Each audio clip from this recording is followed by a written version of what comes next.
എല്ലാ ആൾക്കാരും ഇങ്ങനെ സൈലന്റായി വിഷമിക്കുന്ന ആൾക്കാരെ ഉള്ളില് അല്ലേ? ഉള്ളിൽ അങ്ങനെ ഉള്ളില് വിഷമമുണ്ടോ? ഒരുമാതിരി മറ്റേ ചോദിക്കുന്നത്. ഈ സംഗീതം എന്നുള്ള സംഭവം അത് ഉണ്ടാവുന്നത് വരികളിൽ നിന്നാണോ, അല്ലെങ്കിൽ ഈ രാഗത്തിൽ നിന്നാണോ, അല്ലെങ്കിൽ ഒരു സാഹചര്യത്തിൽ നിന്നാണോ? അതൊരു കൺഫ്യൂസിങ് ചോദ്യമാണ്. ഒരു ഒരു ഒരു സാഡിസം ഉണ്ട് ആൾക്കാർ സ്വയം. അപ്പൊ അതുകൊണ്ടാണ് എന്നാണ് എനിക്ക് മനസ്സിലാവുന്നത്. ആ മേഖലയിലാണ് ഞാൻ പ്ലേലിസ്റ്റ് കാണിച്ചാൽ ഞാനിപ്പോ പറയാം. ഡെഡ് ലൈൻ വന്നാൽ ഞാൻ എവിടെ ഇരുന്ന് ഈ സംഗീതം സംഭവിക്കുന്നതാണോ അപ്പോൾ? ഉറപ്പായിട്ട് സംഭവിക്കുന്നതാണ്. പിന്നെ എന്തുകൊണ്ട് എല്ലാവർക്കും ചെയ്യാൻ പറ്റാത്ത? എനിക്കറിയാം. ഡയറക്ടർ പറയും എനിക്ക് ഈ ഇമോഷനുള്ള ഒരു പാട്ടാണ് വേണ്ടത്. എങ്ങനെ ആ ഇമോഷൻ കണ്ടെത്താൻ പോകും? ഇപ്പോൾ സൂരജ് കണ്ടിട്ട് ഇപ്പോൾ കുറേ കാലമായി, പക്ഷെ നമ്മൾ കണ്ടപ്പോഴും ഒരു പഴയ കണക്റ്റൊക്കെ തന്നെ കീപ്പ് ചെയ്യാൻ പറ്റുന്നത് അതൊരു വലിയ സന്തോഷമുള്ള കാര്യം തന്നെയാണ്. സൂരജ് പാടാന്ന് തീരുമാനിച്ചപ്പോഴാണ്? അയ്യോ, സിനിമയിലാണോ? മൊത്തത്തില്ല. ഞാൻ യൂത്ത് ഫെസ്റ്റിവലൊക്കെ പങ്കെടുക്കുമായിരുന്നു. എനിക്ക് തോന്നുന്നു എൻ്റെ ഒരു ഓർമ്മയുള്ള ടൈം തൊട്ട് ഞാൻ യൂത്ത് ഫെസ്റ്റിവൽ പാർട്ടിസിപ്പേറ്റ് ചെയ്യുന്നുണ്ട്. അപ്പൊ അമ്മയാണ് ഈ ലളിതഗാനം, പദ്യപാരായണം തുടങ്ങിയ സാധനങ്ങളൊക്കെ പഠിപ്പിച്ച് വിടുക. അപ്പൊ ഈ നമ്മുടെ ആകാശവാണിയിൽ ഈ സാറ്റർഡേയിൽ ഈ ലളിതഗാനം പഠിപ്പിക്കുന്ന ഒരു ടൈമുണ്ട്, 7:30 to something. അപ്പൊ അമ്മയുടെ അടുക്കളയിലെ ടൈമൊക്കെ ഈ റേഡിയോ ടൈമാണ്, അതാണ് ആ ഷെഡ്യൂൾ. അപ്പൊ അങ്ങനെ പാട്ടുകളൊക്കെ അമ്മയ്ക്ക് നല്ല ഫെമിലിയറാ. അമ്മ പഠിച്ചിട്ടില്ല, പക്ഷെ പാടും. അപ്പൊ എനിക്കിത് എവിടെ നിന്നാണ് തുടങ്ങിയെന്ന് എനിക്ക് കൃത്യം ഓർമ്മയില്ല, പക്ഷെ എന്റെ ഒരു ഓർമ്മയുള്ളപ്പോ തൊട്ട് ഞാൻ ഇതിനൊക്കെ പാർട്ടിസിപ്പേറ്റ് ചെയ്ത് പോകുന്നുണ്ട്. ഇപ്പോൾ വീട്ടിൽ നിന്നാണ് ആദ്യം തുടങ്ങിയത്? അതെ അതെ അതെ. വർഷത്തിൽ 1-2 സിനിമകളെ സൂരജ് ചെയ്ത് ഞാൻ ഇതുവരെ കണ്ടിട്ടുള്ളൂ. ഇത് ചിലപ്പോൾ പറയും ഭയങ്കര കലാകാരൻ, ഭയങ്കര മടിയന്മാരാണ്, അല്ലെങ്കിൽ പറയും ഭയങ്കര സെലക്റ്റീവ് ആണ്, അല്ലെങ്കിൽ ഭയങ്കര കംഫർട്ട് സോണിലുണ്ടെങ്കിൽ മാത്രമേ ചെയ്യുള്ളൂ എന്ന് പറയും. ഇതിലേതാണ്? കംഫർട്ട് സോൺ ഒഴിച്ച് ബാക്കിയെല്ലാം. അതായത് സെലക്റ്റീവായിട്ടുള്ളൊരു മടിയനാണ്. അതായത് ഒന്ന് എനിക്ക് നമുക്കിത് ചെയ്യാം, ഈ പ്രോജക്റ്റ് നമുക്ക് ചെയ്യാം, ഇതിനൊരു എക്സൈറ്റ്മെന്റ് അങ്ങനെ ഉള്ളപ്പോഴാണ് നമുക്കതിന് കംപ്ലീറ്റ് ചെയ്യാൻ പറ്റുള്ളൂ. അപ്പൊ എനിക്കിങ്ങനെ വർക്ക് ചെയ്തുകൊണ്ടിരിക്കാൻ പറ്റുള്ളൂ. ഒരു ബാധ്യത ഫീൽ ആക്കിയോ ഇത് കംപ്ലീറ്റ് ആയും പോയി എന്നുള്ളൊരു ഫീലിലേക്ക് വന്നു കഴിഞ്ഞാൽ എനിക്ക് പിന്നെ പുഷ് ചെയ്യാൻ പറ്റില്ല. എനിക്ക് എല്ലാ വർക്കും പിന്നെ വിടണം. അതെനിക്ക് ലൈഫിൽ മൊത്തം പേഴ്സണലി പ്രൊഫഷണലി ഒക്കെ എനിക്ക് അങ്ങനെ ഒരു പ്രശ്നമുണ്ട്. അങ്ങനെ ഒരു പ്രോജക്റ്റ് വരുമ്പം അങ്ങനെ അതിൽ തന്നെ ഇരിക്കും. ഞാനപ്പോൾ വേറെ അത്ര ഇനിയും ഒഴിവാക്കണ്ട, നമുക്കിത് മിസ്സാക്കേണ്ടാത്ത ഒരു പ്രോജക്റ്റാന്ന് തോന്നിയാലേ ഒരു പ്രോജക്റ്റിന്റെ മേലെ ഒരു പ്രോജക്റ്റായിട്ട് മിക്കാറും ചെയ്യാറുള്ളൂ.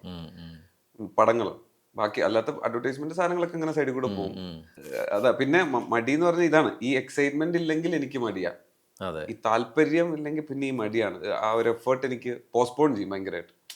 നാളെ ആട്ടെ, അല്ലെങ്കിൽ ഇന്നിപ്പോ ഒരു വീടില്ല പിന്നെ ആട്ടെ, അങ്ങനത്തെ ഒരു പ്രശ്നമുണ്ട്. ഇപ്പൊ നമ്മൾ നേരത്തെ പറഞ്ഞല്ലേ, ഇപ്പൊ കൊച്ചിയിൽ തെണ്ടിത്തിരിഞ്ഞ് നടന്നൊരു കാലം ഉണ്ടായിരുന്നു. നമ്മള് പണ്ട് കണ്ടപ്പോഴും നമ്മൾ എല്ലാവരും ഒരു തെണ്ടിത്തിരിഞ്ഞ് നടക്കുന്ന കാലഘട്ടമുണ്ട്. ആ തെണ്ടിത്തിരിഞ്ഞ കാലഘട്ടത്തിൽ നിന്ന് എന്തെങ്കിലും പഠിച്ചിരുന്നോ? ഓ, ഉറപ്പായിട്ടും. അതുകൊണ്ട് എന്താന്ന് ചോദിച്ചാൽ ഇപ്പം നമുക്ക് റീസ്റ്റാർട്ട് ചെയ്യാനായിട്ട് ബുദ്ധിമുട്ടുകളില്ല. അതായത് നമുക്കൊരു പോസ് വന്നു, അല്ലെങ്കിൽ ഒരു ബ്രേക്ക് വന്നു, അല്ലെങ്കിൽ നമ്മൾ വർക്ക് ചെയ്യുന്ന പാറ്റേൺ അല്ലാത്ത വേറൊരു ഇതിൽ നമുക്ക് തുടങ്ങണം, അപ്പോൾ അയ്യോ ഒന്നേന്ന് സ്റ്റാർട്ട് ചെയ്യണം, അങ്ങനത്തെ ഒരു ഫീലില്ല. കാരണം ഞാൻ ഇനിഷ്യലി വർക്ക് ചെയ്ത് തുടങ്ങുന്ന സമയത്ത് എൻ്റെ കയ്യിൽ കീബോർഡ് പോലും ഇല്ല, എൻ്റെ ഫ്രണ്ട്സിൻ്റെ അടുത്തൊക്കെയാണുള്ളത്. അപ്പോൾ എൻ്റെ മെയിൻ വർക്ക്സ് നടക്കുന്നത് NHQ എന്ന് പറഞ്ഞ സ്റ്റുഡിയോ ഉണ്ട്. അപ്പം എറണാകുളത്ത് നിൽക്കുമ്പോൾ നമുക്ക് ഇറങ്ങും പോകാനില്ല. അപ്പോൾ നമ്മൾ കൂടുതൽ അവിടെയാണ് കിടക്കുന്നത്. അപ്പോൾ അവിടുത്തെ ഫാക്കൽറ്റീസ് എന്നൊക്കെ പറയുന്നത് ഞങ്ങളൊക്കെ ഒരുമിച്ച് പഠിച്ചത്. അപ്പോൾ വൈകുന്നേരം നമ്മൾ അവിടുത്തെ സ്പേസിലും അല്ലെങ്കിൽ കൗച്ചിലോ അല്ലെങ്കിൽ അവിടെയൊക്കെ ആയിട്ട് കിടക്കും. അപ്പം അതുകൊണ്ട് ഒത്തിരി പഠിച്ചിട്ടുണ്ട്. പിന്നെ എനിക്ക് എല്ലാ കാലവും ഫ്രണ്ട്സ് ഭയങ്കര സപ്പോർട്ടീവായിട്ട്, അല്ലെങ്കിൽ മറ്റേ സമാന രീതിയിലുള്ള സ്ട്രഗ്ലിങ്ങിൽ കൂടെയുള്ള കുറെ സുഹൃത്തുക്കളുണ്ട്. അപ്പോൾ അതുകൊണ്ട് ഈ ഐദർ ആരെങ്കിലും 1-2 ആൾക്കാർ എപ്പോഴും ഇങ്ങനെ ഉണ്ടാവും നമുക്കൊന്ന് പോയി പിടിച്ചു നിൽക്കാൻ. കാരണം വീഴ്ച ഒരു പ്രശ്നമല്ല. അപ്പോൾ വീഴ്ച എനിക്ക് പ്രശ്നമല്ല. ഇതുവരെ ഈ ടിൽ ദിസ് ഡേ എനിക്ക് മനസ്സിലായത് അതൊരു പ്രശ്നമല്ല എന്നാ പറഞ്ഞു. ശരി. ഈ സംഗീതം എന്നുള്ള സംഭവം അതുണ്ടാവുന്നത് വരികളിൽ നിന്നാണോ, അല്ലെങ്കിൽ ഈ രാഗത്തിൽ നിന്നാണോ, അല്ലെങ്കിൽ ഒരു സാഹചര്യത്തിൽ നിന്നാണോ? അതൊരു കൺഫ്യൂസിങ് ചോദ്യമാണ്. ചിലത് സാഹചര്യം നമ്മളെ ഭയങ്കരമായിട്ട് പുഷ് ചെയ്യും. ചിലപ്പോൾ ഒരു പടത്തിന്റെ സാഹചര്യം, അല്ലെങ്കിൽ പടത്തിലുള്ള നമ്മൾ സമാനമായിട്ട് കണ്ടിട്ടോ ഫീൽ ചെയ്തിട്ടോ. പിന്നെ നമ്മളെല്ലാവരും ഇമാജിനറി ആൾക്കാരാണ്. നമ്മൾ ബാക്കിയുള്ളവരുടെ അടുത്ത് സംസാരിക്കാത്ത ഒരുപാട് ഇമാജിനറി സാധനങ്ങളും ഫിക്ഷണൽ സാധനങ്ങളും ഒക്കെ കൊണ്ടു നടക്കുന്ന ആൾക്കാരാണ്. അപ്പൊ അങ്ങനെയുള്ള ഫീലിങ്സ് ആകാം.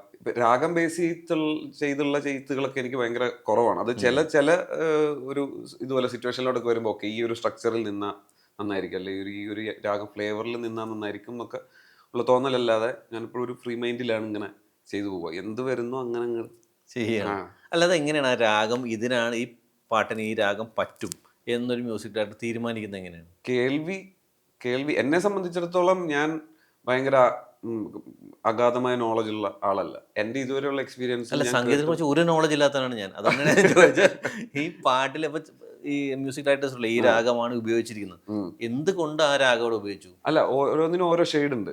ഓരോ ഷെയ്ഡ് ഉണ്ട്. ഇപ്പം നമുക്ക്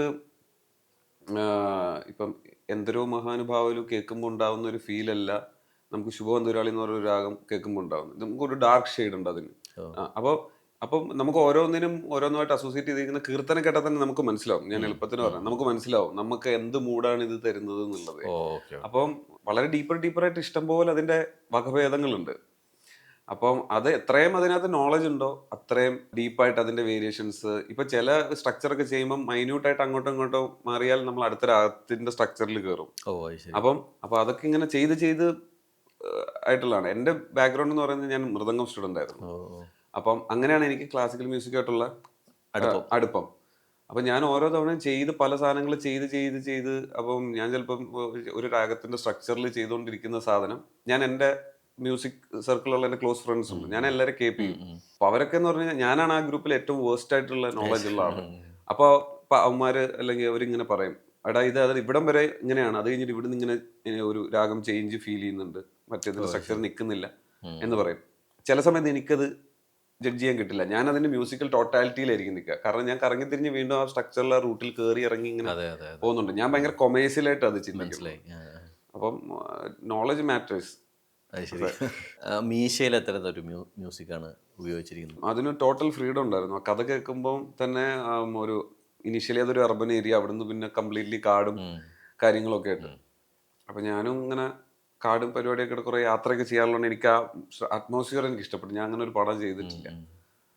അപ്പം ഞാൻ അതിന്റെ മ്യൂസിക് സ്ട്രക്ചർ സംസാരിച്ചപ്പോൾ അതിന്റെ ഒരു സൗണ്ട് സ്കേപ്പ് ഒന്നും ഇപ്പം MC ജോസഫും ഡയറക്ടർ ഒന്നും പുള്ളി കാര്യമായിട്ട്, അതായത് ഇതിങ്ങനെ തന്നെ പോയാലേ പറ്റുള്ളൂ അങ്ങനെയൊന്നുമില്ല. പുള്ളി ഭയങ്കര വെൽക്കമിങ് ആയിരുന്നു. നമുക്ക് എങ്ങനെ വേണേലും പരീക്ഷിക്കാം. സൂര്യൻ നമുക്കൊരു സാധാ പരിപാടി ഇതിന് വേണ്ട, ഞാൻ അങ്ങനെയല്ല ഇതിന് ഉദ്ദേശിക്കുന്നത്. അതുകൊണ്ട് നമുക്ക് എന്ത് വേണേലും എക്സ്പെരിമെന്റ് ചെയ്യാം. കുറച്ച് സൗണ്ടിങ് കുറച്ചൊന്ന് മാറി എന്നാ നന്നായിരിക്കും എന്ന് പറഞ്ഞു. അപ്പൊ അതൊരു ഇൻട്രസ്റ്റിംഗ് ആയിരുന്നു. അപ്പൊ ഞാനൊരു ഭയങ്കര റാൻഡമായിട്ട് ചില ടോൺസ് ഒക്കെ സ്കോറിങ്ങിലൊക്കെ യൂസ് ചെയ്തിരിക്കുന്ന റാൻഡം ടോൺസ് ഒക്കെ യൂസ് ചെയ്തേക്കുന്നത്. പിച്ചി വീട് പോലത്തെ അങ്ങനത്തെ പർട്ടിക്കുലർ സാധനത്തിന്റെ ഒക്കെ ഞാൻ സാമ്പിൾ ചെയ്തെടുത്തിട്ട് അങ്ങനെ അതും കുറച്ച് ചില റിതം സൈഡൊക്കെ അങ്ങനെ യൂസ് ചെയ്ത് അങ്ങനെയൊക്കെ ജെല്ലാവാൻ വേണ്ടിട്ട്. അപ്പൊ രസമായിരുന്നു ചെയ്യാൻ. ഈ സംഗീതത്തിന് ശബ്ദം പോലെ തന്നെ ഇമ്പോർട്ടൻ്റ് ആണ് സൈലൻസും. അതെ. സൈലൻസിന് എങ്ങനെയാണ് ഒരു മ്യൂസിക് ഡയറക്ടർ ഉപയോഗിക്കുന്നത്? അതൊരു വലിയ പോയിന്റ്. ഞാനിവിടെ ഈ സൈലൻസ് ജഡ്ജ് ചെയ്യുക എന്നുള്ളതൊരു വലിയ മാറ്ററാണ്. ഇപ്പൊ ഒരു ബ്രേക്കപ്പ് സീൻ ആണെങ്കിൽ നമുക്ക് ഈ ബ്രേക്കപ്പ് ആവുന്ന സ്ഥലത്ത് നിന്ന് നമുക്ക് മ്യൂസിക് കൊടുത്ത് ലിഫ്റ്റ് ചെയ്യാം. അല്ലെങ്കിൽ മ്യൂസിക് വന്നുകൊണ്ടിരുന്നിട്ട് ആ ബ്രേക്കപ്പ് ആവുന്ന ഒരു മൊമെന്റ് അല്ലെങ്കിൽ ഒരു ഡയലോഗ് വന്ന് സ്റ്റോപ്പ് ചെയ്ത് സൈലൻസ് കൊടുക്കാം. അപ്പൊ എങ്ങനെയാണ് ആ സീൻ കൊറിയോഗ്രാഫി വന്നിരിക്കുന്നത് എന്ന് അനുസരിച്ച് നമുക്കതിനെ ഡിസൈഡ് ചെയ്യാം. If it's working for every one നമുക്കതിനെ കീപ്പ് ചെയ്യാം. ഇപ്പോൾ ഒരു പടത്തിലേക്ക് വരികയാണെങ്കിൽ ഇപ്പോൾ ഡയറക്ടർക്കും നമുക്കും എല്ലാവർക്കും ഓക്കെ ഇവിടെ തൊട്ട് സൈലൻസ് ഇങ്ങനെ പോയാൽ നമുക്ക് ഭയങ്കര ഹെവി ഫീലിംഗ് ആണെന്നുണ്ടെങ്കിൽ സൈലൻസ് തന്നെ കീപ്പ് ചെയ്യാം. അല്ലെങ്കിൽ അല്ല, അത്ര നേരം സൈലൻസ് കോൺവെർസേഷൻ വന്നിട്ട് മ്യൂസിക്കാണ് കയറണമെങ്കിൽ അവിടെ നിന്നാണ് നമുക്ക് വീണ്ടും ഒരു പെയിൻ ഫീൽ ചെയ്യുന്നെങ്കിൽ അപ്പോൾ അതിങ്ങനെ കോറിലേറ്റഡാ. ഈ അഭിനയത്തിന്റെ മീറ്റർ ആയിട്ട് കണക്ട് ചെയ്താണോ ഈ മ്യൂസിക്കിന്റെ മീറ്റർ, അല്ലെങ്കിൽ രണ്ടും സെപ്പറേറ്റ് ആണോ? ചിലത് അഭിനയം ഭയങ്കര പൊളിയായിട്ട് ചെയ്തു വെച്ചിരിക്കുന്ന പെർഫോമൻസ് ചിലപ്പോൾ മ്യൂസിക് നമുക്ക് തൊട്ട് കൊടുത്താലും മതി. നമുക്ക് ഇങ്ങനെ പുട്ടിന് പീരീഡ് ചെറുതായിട്ട് എന്നാ ചില പടങ്ങള് നമുക്ക് അറിയാം ഇവിടെ നമുക്ക് കുറച്ചുകൂടെ ഇതിനെ നമുക്ക് ഇങ്ങനെ പുഷ് ചെയ്യണം എന്ന് നമുക്കുള്ള. അപ്പൊ അതിങ്ങനെ വേരീസ്. അതാ പറഞ്ഞത് ഭയങ്കര ഡിപ്പെൻഡാ. ശരി. പാട്ട് പാടും, മ്യൂസിക് ഡയറക്ടറാണ്. സ്വന്തം ഒരു പാട്ട് ചെയ്യുമ്പോഴും അല്ലെങ്കിൽ മ്യൂസിക് ഡയറക്ടറിന് വേണ്ടി പാട്ട് പാടുമ്പോഴും എന്തെങ്കിലും വ്യത്യാസം ഫീൽ ചെയ്യാറുണ്ടോ? ഞാനിതുവരെ എൻ്റെ പാട്ട് പാടിയിട്ടുള്ളൂ കംഫർട്ടബിൾ. കാരണം എൻ്റെ കോമ്പോസിഷൻ എനിക്ക് ഈസി ആയിട്ട് പാടി പോകാൻ പറ്റുള്ളൂ. ഞാൻ ബേസിക്കലി ഒരു സിംഗറേ അല്ല. ഞാൻ കമ്പോസ് ചെയ്യുന്നത് കൊണ്ട് എനിക്ക് എൻ്റെ സ്ട്രക്ചറിലുള്ള പാട്ടുകൾ പാടാൻ കുഴപ്പമില്ലാത്തതുകൊണ്ട് ഞാൻ പാടി പോകുന്നതാണ്. മറ്റേത് ഞാൻ എക്സ്പീരിയൻസ് ചെയ്തിട്ടില്ല. ഓഫ് കോഴ്സ് പാടായിരിക്കും, കാരണം ഞാൻ അത്ര ഒരു പ്രൊഫഷണൽ സിംഗർ അല്ല. ഇപ്പം ഞാൻ പലപ്പോഴും ഈ പാട്ടിനല്ലാത്തൊരു സ്ഥലത്ത് സൂരജിനെ കാണുന്നത് യാത്രകളാണ്. ഒരുപക്ഷെ ബൈക്ക് യാത്രകളാണ്. നമ്മൾ ഇൻസ്റ്റയിൽ ഈ സ്ഥലം ഏതാന്നൊക്കെ ചോദിച്ചു ഞാൻ പലപ്പോഴും ഫോട്ടോ വെച്ച് മെസ്സേജ് അയച്ചിട്ടുണ്ട്. അപ്പോൾ ഇവിടെയാണെന്നൊക്കെ പറയാം. ഇത് ഈ യാത്രകളാണോ ഒരു മ്യൂസിക് ഡയറക്ടറിന് കൂടുതൽ ഇൻപുട്സ് വരുന്നത്? യാത്രകൾ ഞാൻ അധികം മ്യൂസിക്കുമായിട്ട് കണക്ട് ചെയ്യാറില്ല. മേ ബി ഉണ്ടായിരിക്കാം, നമ്മൾ സപ്പോർട്ട് ചെയ്യുന്നുണ്ടായിരിക്കാം. പക്ഷെ അത് ഞാൻ എൻ്റെ ഒരു ഭയങ്കര ഒരു സെൽഫ് എന്താ പറയുന്നത്, ഒരു പേഴ്സണൽ സ്പേസ് ആയിട്ട് കമ്പൽസറി ആയിട്ട് നമ്മളിപ്പം ഞാൻ പാർട്ടായിട്ട് ഒരു ക്ലബ്ബുണ്ട്, ബീക്കൺ റോവേഴ്സ് എന്ന് പറഞ്ഞിട്ട്. എൻ്റെ ഒരു വെരി പീസ്ഫുൾ സ്പേസ് ആണത്. അവിടെ അതിനകത്തുള്ള നമ്മുടെ മെമ്പേഴ്സ്, നമ്മുടെ ഫ്രണ്ട്സ് ആണെങ്കിലും ശരി, എല്ലാ മിക്കവാറും 2 months 3 months റൈഡ് ഉണ്ടാവും. അപ്പോൾ ഒരു 2 to 3 days ആയിരിക്കും മിനിമം. വേറെ ഒന്നും ചർച്ചയില്ല, വേറെ മിക്കവാറും അങ്ങോട്ടും ഇങ്ങോട്ടും ഇങ്ങനെ ഫ്രണ്ട്സ് എല്ലാരും ഏറി പോവാ. അതാണ് മെയിൻ ഇത്. പക്ഷെ വെരി ഡിസിപ്ലിൻഡ് ആയിരിക്കും, കുറച്ചുകൂടെ വളരെ ഡിസിപ്ലിൻഡ് ആയിട്ടുള്ള റൈഡുകളും കാര്യങ്ങളൊക്കെ. അല്ലാത്ത പക്ഷമുള്ള യാത്രകളൊക്കെ സോളോ ആണ്. ഞാൻ കൂടുതലും ഫോറസ്റ്റും കാര്യങ്ങളൊക്കെയാണ് പോവാറ്. അത് ഐദർ ചിലപ്പോൾ അത് പെരിയാർ ടൈഗർ റിസർവ് ആണ്, ചിലപ്പോൾ വയനാട് സൈഡ് ആയിരിക്കാം, അല്ലെ അപ്പുറത്തേക്ക് ആയിരിക്കാം. അതിങ്ങനെ ഡിപ്പെൻസ്. നമുക്ക് അങ്ങനെ കുറെ ബന്ധങ്ങളുണ്ട്. നമുക്ക് ഫോറസ്റ്റിന്റെ പെർമിഷനോട് കൂടിയിട്ടൊക്കെ നമുക്ക് യാത്ര ചെയ്യാൻ പറ്റുന്ന സാഹചര്യങ്ങളുണ്ട്. അപ്പൊ അത് നമ്മൾ ഭയങ്കര കാമാക്കുന്നുണ്ട്. മ്യൂസിക് സൈഡ് ഞാൻ ചിന്തിച്ചിട്ടില്ല. ഞാൻ അവിടെ പോയിട്ട് അങ്ങനെ മ്യൂസിക് ഒന്നും കേൾക്കാറുമില്ല. അല്ല, പോകുമ്പോ കേൾക്കുന്ന ശബ്ദങ്ങള് അതല്ല, മേ ബി നമ്മളെ സ്വാധീനിക്കുമായിരിക്കും. അല്ലെങ്കിൽ ആ അറ്റ്മോസ്ഫിയർ നമ്മൾ കേൾക്കാത്ത കൈൻഡ് ഓഫ് സംഭവങ്ങളൊക്കെ. ഞാൻ പറഞ്ഞില്ല, ചെവിടിന്റെ സൗണ്ട് ഒക്കെ ആയിട്ട് ഒരു പക്ഷേ കാടുകളിലൊക്കെ പോകുന്നത് കൊണ്ടായിരിക്കും അത് അല്ലേ ഇങ്ങോട്ട് എടുക്കാൻ പറ്റും. ഈ ജോലി ചെയ്യുന്നതിന് പ്രത്യേക സ്ഥലം വല്ലതും ഉണ്ടോ? അല്ലെങ്കിൽ ചിലവർ പറയും വീട്ടിലിരുന്ന് ജോലി ചെയ്ത രസമായിരിക്കും, ചിലവർ അവരുടെ സ്റ്റുഡിയോ തന്നെ ജോലി ചെയ്യുള്ളൂ. അങ്ങനൊന്നുമില്ല. ഡെഡ് ലൈൻ വന്നാൽ ഞാൻ എവിടെ ഇരുന്ന് അതേ പറയാം. എനിക്ക് തുടക്കം എൻ്റെ ആ സ്റ്റാർട്ടിങ് സ്റ്റേജ് തൊട്ടിട്ട് എൻ്റെ ലാപ്ടോപ്പ് മറ്റേ കട്ടിലിന്റെ മേലെ വെച്ചിട്ട് താഴെ ഇരുന്നിട്ട് അങ്ങനെ നമുക്ക് ടേബിൾ ഒന്നും ഇല്ലാതെ കൊച്ചി നമ്മളിങ്ങനെ നടക്കല്ല. അപ്പൊ വീട്ടിൽ പോലും അറിയില്ലല്ലോ നമ്മളിവിടെ എന്താ ചെയ്യുന്നതെന്നൊക്കെ. അപ്പൊ സിനിമ നമ്മൾ നടക്കുമോ, പാട്ടുകൾ നടക്കുമോ എന്നൊന്നും അറിയില്ലല്ലോ ആ സമയത്ത്. അപ്പൊ അങ്ങനെയൊക്കെ വർക്ക് ചെയ്തോണ്ടിരുന്ന ഒരു സമയം ഉണ്ട്. കീബോർഡ് ഇല്ലാതെ നോട്ട്സ് ഒക്കെ മാർക്ക് ചെയ്ത് വർക്ക് ചെയ്തോണ്ടിരുന്ന സമയമുണ്ട്. അപ്പോ എന്നെ സംബന്ധിച്ചിടത്തോളം പിന്നുള്ള ആഡ് ഓൺസ് എല്ലാം പ്രിവിലേജ് തന്നെയാണ്. ഞാൻ വെരി ഗ്രേറ്റ്ഫുൾ ആണ് അതിൽ. അതുകൊണ്ട് എനിക്കത് പ്രശ്നമില്ല. അപ്പൊ അതുകൊണ്ട് എനിക്ക് ആ കംപ്ലൈൻസ് ഇല്ല. പിന്നെ ഇതാണ് നമ്മള് കൂടുതൽ കോട്ടപ്പ് ആവുമ്പോൾ ഉള്ള ടൈം കൊണ്ടുള്ള പ്രശ്നമുള്ളൂ. മ്യൂസിക് ഡയറക്ടറായിട്ട് എന്ത് ജോണറിലുള്ള പാട്ടുകൾ ചെയ്യാൻ സാധാരണ താല്പര്യപ്പെടാറുള്ളത്? Dark melodies. എന്താണ് ഈ ഡാർക്ക് മെലഡി എന്ന് പറഞ്ഞുതരാമോ? ഇപ്പൊ നീലനേരം ഒരു ഡാർക്ക് ഷെയ്ഡാണ്. ഒരു സീതാ കല്യാണത്തിനും ഉണ്ട് അങ്ങനത്തെ ഒരു ഡാർക്ക് ഷെയ്ഡ്. ശരി, അതെങ്ങനെ നമ്മൾ മനസ്സിലാക്കുക ഡാർക്ക് ഷെയ്ഡാണ്? ഉദാഹരണം മാരിവില്ലിൻ ഗോപുരങ്ങൾ എന്ന് പറഞ്ഞ പാട്ട് കേൾക്കുമ്പോൾ നമുക്ക് ഒരിക്കലും അതിനകത്ത് സാഡ്നെസ് നമുക്ക് ഫീൽ ചെയ്യില്ലല്ലോ. പക്ഷെ പിന്നെയും ആരോഗ്യനാവിന്റെ പടി കടന്നെത്തുന്ന പദത്തിന് ഒരു സംതിങ് സാധനമുണ്ട്.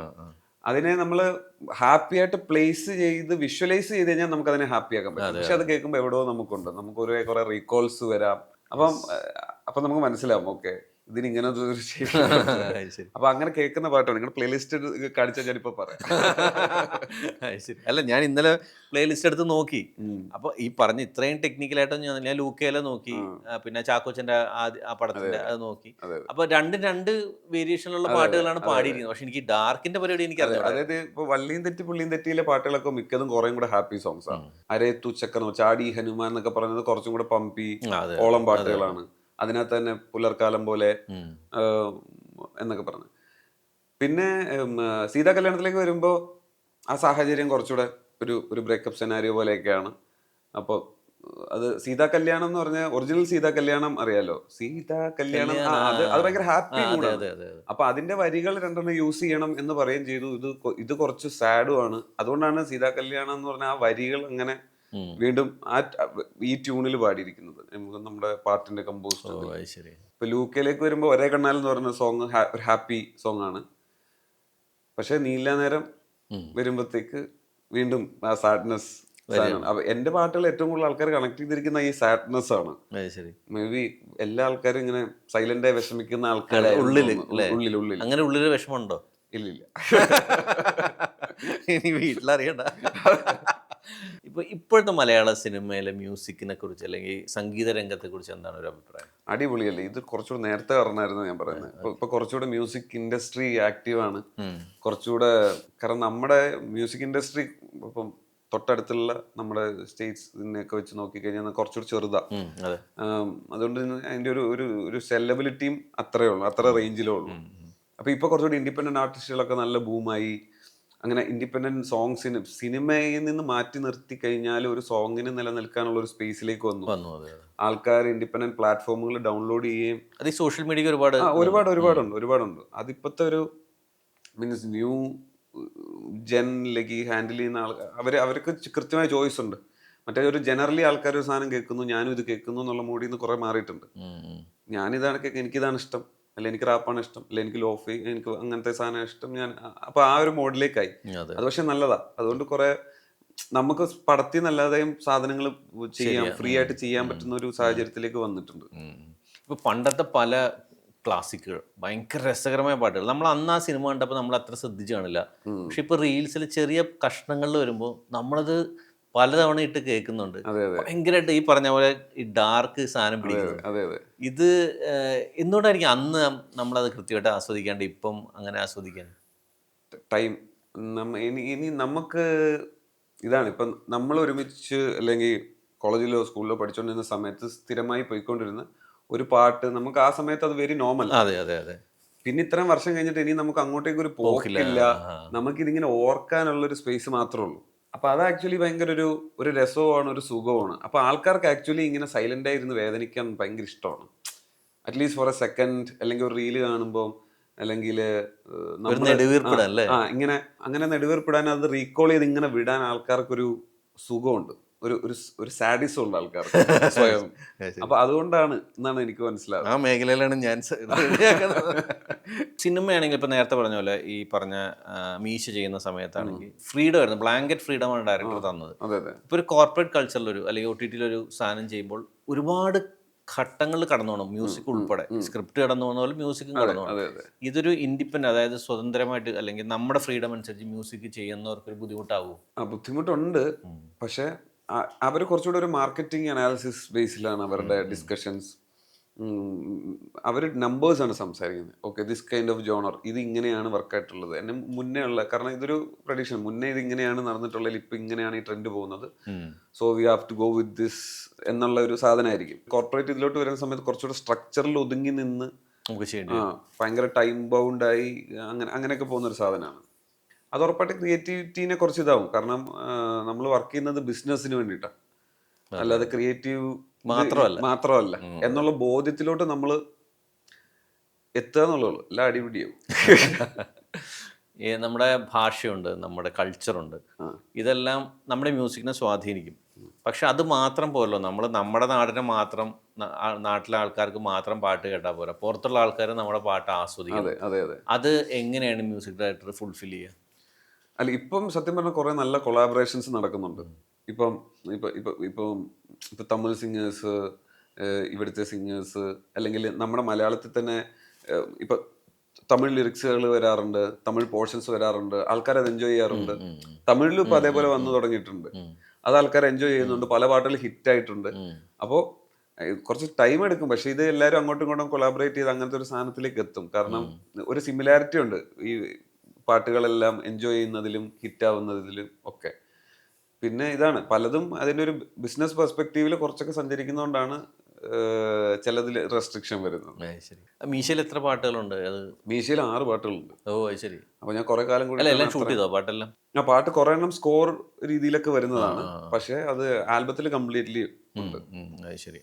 അതിന്റെ ഇതെല്ലാം കഴിഞ്ഞോ? കഴിഞ്ഞു കംപ്ലീറ്റ്ലി. ബാക്ക്ഗ്രൗണ്ട് സ്കോർ കഴിഞ്ഞു, അതിന്റെ ഫൈനൽ മിക്സിങ് നടന്നു, ഇപ്പോൾ റിലീസിന് റെഡിയാകും. ശരി. പലപ്പോഴും ഒരു സിനിമ സൈൻ ചെയ്യുമ്പോൾ അല്ലെങ്കിൽ ഇഷ്ടപ്പെട്ടൊരു സിനിമ സൈൻ ചെയ്യുമ്പോൾ ഒരു ഡയറക്ടർ പറയും എനിക്ക് ഈ ഇമോഷനുള്ളൊരു പാട്ടാണ് വേണ്ടത്. എങ്ങനെ ആ ഇമോഷൻ കണ്ടെത്താൻ പോകും, അല്ലെങ്കിൽ എന്ത് ഇൻസ്പയർ ചെയ്തിട്ടായിരിക്കും ആ ഇമോഷൻ കണ്ടെത്തുന്നത്? അത് ഒന്ന് ഡയറക്ടറുമായിട്ടുള്ള ഡിസ്കഷൻ ഭയങ്കര. ഞാൻ ഇതുവരെ വർക്ക് ചെയ്തിട്ടുള്ള എല്ലാ ഡയറക്ടേഴ്സ് അല്ല, ഞാൻ ചോദിച്ചത് എനിക്കിതിനെ കുറിച്ച് ഒന്നും അറിയില്ല, എനിക്കിതിന്റെ കൗതുകമാണ്. എങ്ങനെയാണ് മ്യൂസിക് ഡയറക്ടർ? ഇപ്പം ഞാൻ ഒരു സിനിമയുടെ ഡയറക്ടറാണ്, ഞാൻ പറയും സൂരജ് ഇത് ഇച്ചിരി ബുദ്ധിമുട്ടുള്ള സാധനമാണ്, ഇത് പിരിഞ്ഞു പോവാണ്, അത് അതിൻ്റെ കൂട്ടത്തിൽ വേറെയും കുറേ പ്രശ്നങ്ങളുണ്ട്, അതിൻ്റെ ഒരു മ്യൂസിക് വേണം. എങ്ങനെ തുടങ്ങും? എനിക്കറിയത്തില്ല. അതാണ് അത് എനിക്ക് ചിലപ്പോ ഇരിക്കും, അത് ഇരിക്കും. ഇപ്പൊ ഞാനിപ്പോ പല ഇന്റർവ്യൂലൊക്കെ പറഞ്ഞിട്ടുണ്ട്, ഈ സീതാ കല്യാണം എന്ന് പറഞ്ഞ സോങ് ഉണ്ട് സോളോടെ, അതെനിക്ക് ഞാൻ 2 ദിവസം കൊണ്ടാണ് ചെയ്തത്. അത് ശരി. കാരണം ഞാൻ എന്നെ ബിജോയ് വിളിക്കുന്നു, എനിക്ക് അത്ര ടൈം ഉള്ളായിരുന്നു, പിന്നെ ഞാനപ്പോ ഫ്രീ ആയിരുന്നു, ഞാൻ എക്സൈറ്റഡ് ആയിരുന്നു. എനിക്ക് ആദ്യമായിട്ടാണ് ദുൽഖറിന്റെ ഒരു ഫിലിം 2017 ഇതാണ്. അപ്പൊ ഞാനത് 2 ദിവസം കൊണ്ട് ഒരു സാധനം ഐഡിയ വന്നു ചെയ്തു കൊടുത്തു. അതേസമയം നീ ഇല്ലാ നേരം ഞാൻ ചെയ്യാൻ ഒരു മാസത്തിനടുത്തെങ്കിലും എടുത്തിട്ടുണ്ടാവും. കാരണം ആ സ്ട്രക്ചർ നന്നായി പല സാധനങ്ങൾ മാറ്റി മറിച്ച് ചെയ്ത് നമുക്കിത് തന്നെ കേൾക്കുമ്പോൾ ഇതിനൊരു മൂഡുണ്ട്, ഇത് കേൾപ്പിക്കാം എന്ന് തോന്നുമ്പോഴാണ്, എനിക്ക് തോന്നുന്നു എല്ലാ മ്യൂസീഷ്യൻസും അങ്ങനെ ആയിരിക്കും. നമുക്ക് സ്വന്തമായിട്ട് അത് ഇങ്ങനെ കൊള്ളാം, ഇതിനൊരു ഇതുണ്ട്, ഇത് കേൾപ്പിച്ചു നോക്കാം എന്ന് ഉള്ള ഇതിൽ വരുമ്പോഴേ കേൾപ്പിക്കുക. അപ്പൊ അതിങ്ങനെയാണ്. അത് ഇരുന്നാൽ ചിലപ്പോ കിട്ടും, ചിലപ്പോ കിട്ടുകയില്ല. ഒരു പാട്ടിന്റെ മോഡ്, അതിൽ സന്തോഷം ഉണ്ടാവും, ദുഃഖം ഉണ്ടാവും, എക്സ്പെക്റ്റേഷൻ ഉണ്ടാവും. ഇത് ബാലൻസ് ചെയ്യുന്ന എങ്ങനെ? ഈ മീറ്റർ പിടിക്കണ എങ്ങനെ? എനിക്ക് ഇതിനൊരു റൂളില്ല, ഇതിനൊരു പാറ്റേൺ ഇല്ല. ഞാൻ ഇങ്ങനെ തുടങ്ങുന്നു, അതുകൊണ്ട് ഞാൻ ഇങ്ങനെ ചെയ്യുന്നു, അങ്ങനെ. അപ്പൊ ഞാൻ മെയിനായിട്ടും ചിലപ്പോൾ സ്റ്റാർട്ട് ചെയ്യുന്ന പിയാനോ സെഷനിൽ നിന്നൊക്കെ ആയിരിക്കും, അല്ലെങ്കിൽ ഞാൻ ചിലപ്പോൾ റിതമായിരിക്കും സ്റ്റാർട്ട് ചെയ്യുക. ചിലപ്പോൾ ഇനി ഒരു ട്രാവൽ ആണെങ്കിൽ ഞാൻ നല്ലൊരു ഗ്രൂവ്, അതിനൊരു സാധനം കിട്ടാൻ നോക്കും. അല്ലെ ചിലപ്പം ഈ സ്ട്രക്ചറൊക്കെ ഫോം ആയിട്ട് ചിലപ്പോൾ മെലഡി ആകാത്ത ഇതുണ്ട്. അപ്പം ഞാൻ ചിലപ്പോൾ കാറിലൊക്കെ പോകുമ്പോഴും ട്രാവൽ ചെയ്യുമ്പോഴും അല്ലെ എവിടെയെങ്കിലും ഒക്കെ പോകുമ്പോഴൊക്കെ ഇതിങ്ങനെ പ്ലേ ചെയ്തോണ്ടിരിക്കും. അപ്പൊ അതിൻ്റെ കൂടെ ഇങ്ങനെ പലത് പാടിക്കൊണ്ടും ഒക്കെ ഇരിക്കും. അപ്പൊ എന്തെങ്കിലും കിട്ടിയാൽ ഞാൻ അപ്പോൾ റെക്കോർഡ് ചെയ്തിടും. അപ്പോൾ അങ്ങനെ ഭയങ്കര പലതും പല രീതിക്കാണ്. ഈ സംഗീതം സംഭവിക്കുന്നതാണോ അപ്പോൾ?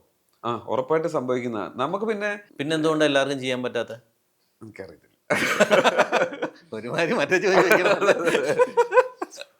അതല്ല, ഇപ്പം വിദ്യാസാഗർജിയോ അല്ലെങ്കിൽ AR റഹ്മാനോ, ജോൺസൺ മാഷോ, എന്തുകൊണ്ട് ഇവര് ചെയ്ത പോലെ ഒരു പാട്ട് സൂരജ് ചെയ്യാൻ പറ്റുന്നില്ല എന്ന് ചോദിച്ചു കഴിഞ്ഞാൽ എനിക്ക് എന്റെ പരിമിതി ആയിരിക്കും അത്. കാരണം അല്ല, ഞാൻ പറഞ്ഞത്, ഞാൻ ഉദാഹരണം പറയാം. എന്താന്ന് ചോദിച്ചു കഴിഞ്ഞാൽ നമുക്ക് ചിലപ്പോൾ അത്ര എക്സ്പീരിയൻസ്, നമ്മുടെ അത്ര കേൾവി, നോളജ്, പിന്നെ ഒരു ഇൻബിൽറ്റ് ആയിട്ട് നമുക്ക് ഒരു ഇതുണ്ടാവും, ഇത് ചെയ്യാൻ ഉള്ള ഒരു ത്രോ ഉണ്ടാവും, ഒരു പുഷ് ഉണ്ടാവാം മേ ബി. അപ്പോ ഞാൻ ഭയങ്കര എന്താ പറയുന്നത്, എല്ലാ മ്യൂസീഷ്യൻസിനെ അഡ്മയർ ചെയ്യുന്ന ഒരാളാണ്. എനിക്ക് എല്ലാ പല ആൾക്കാരെയും വർക്കിംഗ് രീതിയും സൗണ്ടിങ്ങും സാധനങ്ങളൊക്കെ ഇത് ചെയ്യുന്നതാണ്. അപ്പൊ ഞാൻ അതെല്ലാം എല്ലാം കേൾക്കുകയും ചെയ്യും. അപ്പോൾ പക്ഷെ നമ്മൾ എന്താണ് ചെയ്യുന്നത് എന്നുള്ളതിനെ കുറിച്ചിട്ട് ചോദിച്ചു കഴിഞ്ഞാൽ എനിക്ക് പറയാൻ അറിയില്ല. എന്നാൽ വേറൊരു മ്യൂസീഷ്യൻ എന്താ ചെയ്യുന്നത് ചോദിച്ചാൽ പുള്ളിയുടെ ആ പാട്ടുണ്ടോ, അതുണ്ട്, ഈ പാറ്റേൺ നല്ല രസമില്ല എന്ന് എനിക്ക് പറയാൻ പറ്റും. എനിക്ക് എന്റെ കാര്യത്തിൽ മാത്രമാണ് നമുക്ക് പറയാനൊരു ഐഡിയ ഇല്ലാത്തത്. കാരണം ഒരു ഓർഡർ ഇല്ല, നമ്മളിങ്ങനെ ചെയ്തു പോകുന്നു, ഫൈനൽ ആവുമ്പോൾ ഓക്കെ ഇറ്റ്സ് ഫൈനൽ. ഒരുപാട് അവസരങ്ങൾ അന്വേഷിച്ച് നടക്കുന്ന ഒരുപാട് പേരുണ്ട്. ഈ ഒരു കടലിനകത്ത് നമ്മുടെ ഒരു പ്രൊഡക്റ്റ്, നമ്മുടെ ഒരു കഴിവ് കാണിക്കാൻ ഒരു മ്യൂസീഷ്യൻ എന്താണ് ചെയ്യേണ്ടത്? ഇത് റൈറ്റ് ടൈം അല്ലേ, ഇതും ബെസ്റ്റ് ടൈമാണ്. നിങ്ങളിപ്പം if you are a rapper, go and find a musician, collab ചെയ്യുക, ഒരുമിച്ച് വർക്ക് ചെയ്യുക. അതായത് ഒരുമിച്ച് നമ്മൾ ഇപ്പം നല്ലപോലെ മ്യൂസിക് ചെയ്യുന്ന, നല്ലപോലെ സ്കോർ ഇത് ചെയ്യുന്ന ഒരാൾക്ക് അല്ലെങ്കിൽ ബീറ്റ്സ് ചെയ്യുന്ന ഒരാൾ റാപ്പർ ആകണമെന്നില്ല, സിംഗർ ആവണമെന്നില്ല, ലിറിസിസ്റ്റ് ആവണമെന്നില്ല. നിങ്ങൾ ഈസി ആയിട്ട് ഫൈൻഡ് ചെയ്യാൻ പറ്റും. അങ്ങനെ ഒരുമിച്ച് ഗ്രോ ചെയ്യുമ്പോഴാണ് നമുക്ക് പെട്ടെന്ന് നടക്കുക. അല്ലാതെ നടക്കില്ല എന്നല്ല, പക്ഷെ എന്നാലും easiest way is to collab each other, എന്നിട്ട് പണിയെടുക്കുക പരിപാടി. ഇത് റൈറ്റ് ടൈമാണ്. അത് സ്വന്തം ലൈഫിൽ നിന്ന് തന്നെ അത് എക്സാമ്പിൾ ആക്കുകയും ചെയ്യാം. ഒരുപാട് പേരുടെ ഒരു കൊളാബും കൊണ്ടാണല്ലോ സൂരജിന്റെ കേര്. അപ്പൊ കൂടുതൽ ഗംഭീര പാട്ടുകൾ ഉണ്ടാവട്ടെ നമ്മൾ ആശംസിക്കുകയാണ്. പാട്ടുകളെ കുറിച്ച് ഇനി സംശയങ്ങൾ ചോദിക്കുന്നില്ല. Thank you so much Suraj. Thank U.